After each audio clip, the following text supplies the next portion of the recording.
God, wave!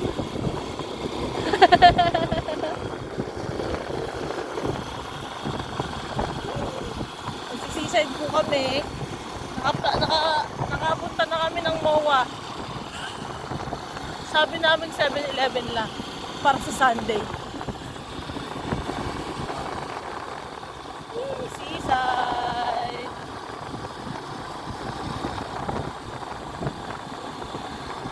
Hey! Saan ba tayo naglalakad? Nung naglalakad tayo sa Seaside. Mababa pa tayo. Hindi dito, diba? Kasi dinugtong na lang ito eh. Mga babies. Kasama ang dalawang bunso. Nakapili pa yung latang estudyante.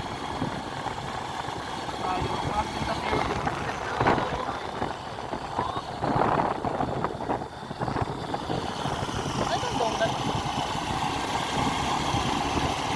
Wow, cow! Yay! Yes, sa MOA ay na tayo daan. Woo! IMAX.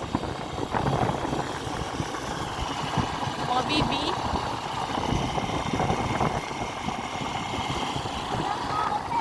Kaya nga eh, nagulat nga rin ako eh.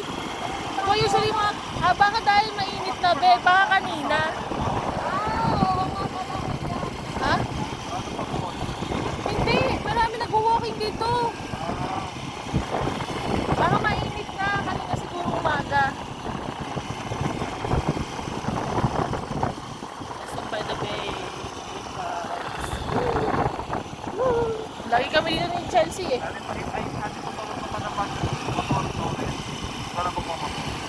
O para may kapalitan na si Kuya, pagod na siya eh.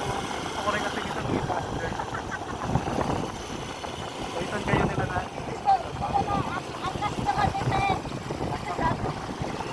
Hindi ako mag-aangkas be.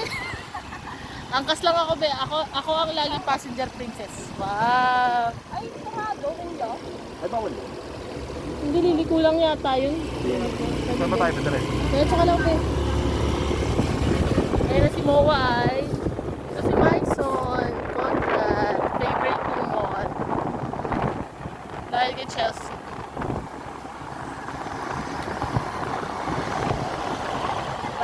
Vikings. Pwede na lang tayo, dyan na lang tayo mag-Vikings, be. Saan, be? Saan? Cruise by, wow.